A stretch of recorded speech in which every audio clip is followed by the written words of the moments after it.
la bienvenue dans ce temple de Castillon, et vraiment nous sommes très heureux l'un et l'autre de vous saluer et en premier lieu de vous présenter nos frères et sœurs avec qui, c'est pour ça que nous sommes tous les deux ensemble, avec qui nous avons tant cheminé à Bangui, à Morija, en Centrafrique, où l'un et l'autre nous avons accompagné longuement l'église protestante de Bangui. Bangui, c'est la pointe d'épingle au cœur de l'Afrique. Au cœur de l'Afrique, il y a la Centrafrique. Vous êtes membre de la République centrafricaine, vous êtes des Centrafricains, vous parlez Songo, et le long de l'Ubangui, c'est un nom que vous connaissez, le fleuve Ubangui qui sépare le Congo, la République démocratique du Congo et la Centrafrique, l'Ubangui, il y a du côté de la République centrafricaine, Bangui.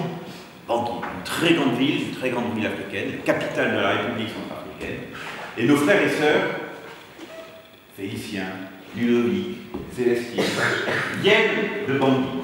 Et nous les avons rencontrés, nous avons logé chez eux là-bas, nous avons prêché dans leur église, nous les avons accompagnés, et surtout dans une période, c'est pour ça que nous sommes très sensibles à votre présence ici, à Castillon, dans une période dramatique de la vie de la République centrafricaine, dans les années 2014-2015, vous vous en souvenez peut-être, où la République centrafricaine a été victime de hordes de bandits, voilà, où la police et l'armée ne réussissaient pas à avoir l'autorité suffisante pour faire qu'il y ait un peu de droit qui reste.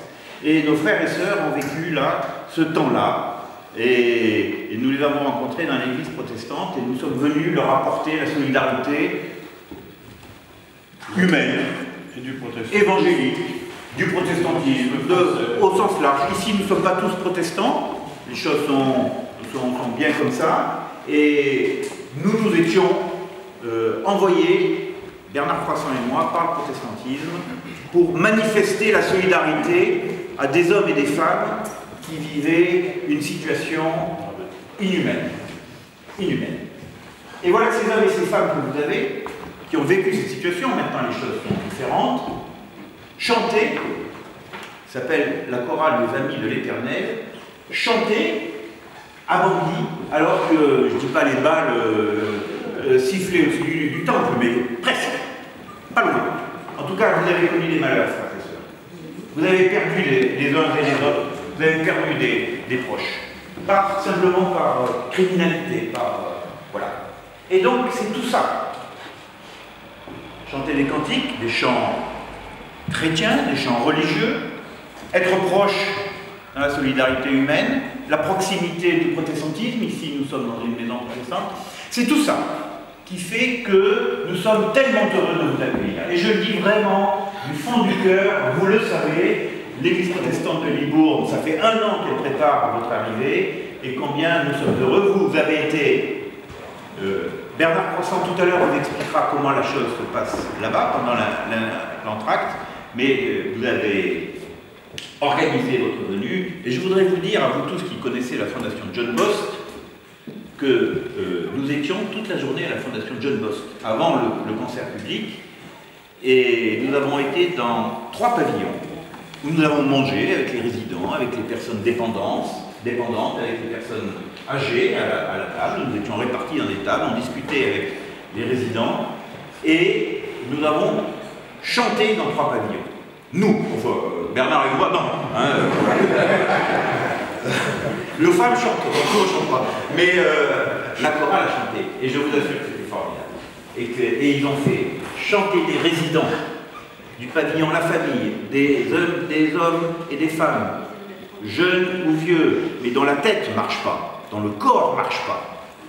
Et ils ont chanté, et vous voyez ce chant, pour moi c'est un signe de Dieu, parce que ce chant-là, ça crée l'égalité absolue entre les humains. Nous sommes tous des créatures. Voilà.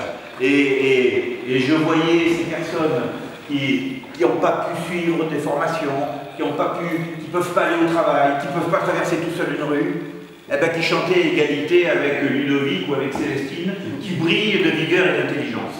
Eh bien, les uns et les autres, ils étaient les mêmes, grâce au chant. Voilà. Et c'est ça pour moi le signe le plus profond de la solidarité humaine. Solidarité évangélique, mais plus largement. Voilà. Alors vraiment, c'est tout ça qu'on a. Quand on vous accueille ici, on est content de le faire à Castillon, concert public, ouvert. Et nous avons souhaité que le premier adjoint au maire, Jean-Claude Ducousseau, ici présent, nous dise un mot en tant que représentant de la ville de Castillon. Voilà, alors nous souhaitons, je vais vous donner la parole avant qu'on commence, puis comment on va passer notre concert. Nos amis de la chorale vont chanter pendant 30 minutes. Vous verrez, hein, ils vous diront en quelle langue ils chantent, parfois en français, parfois en songo. Voilà. Hein, ça c'est vous qui nous le direz. Puis pendant 10 minutes, on aura un entracte. Eux se reposeront, et pendant cet entracte, mon frère Bernard et moi, mais surtout lui, on parlera de ce que nous avons fait là-bas. Voilà. Parce qu'il ne suffit pas de s'écouter, il faut aussi partager ce que la vie, même quand elle est tragique, ce que la vie apporte, et ce que la solidarité humaine crée. Voilà. Et puis nous reprendrons 30 minutes après. Voilà. Voilà le programme de ce soir.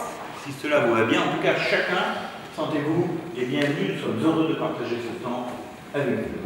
Monsieur le premier adjoint de Castillon.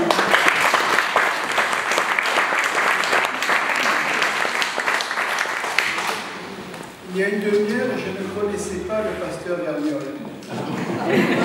Lui ne me connaissait pas et il ne savait pas que j'étais très bavard. Donc, il m'a demandé d'intervenir, je vais essayer d'être bref. Je vais essayer. Je voudrais vous dire deux choses ce soir. La première chose, c'est que je suis vraiment très heureux de pouvoir participer à cette session, ce concert par nos amis africains.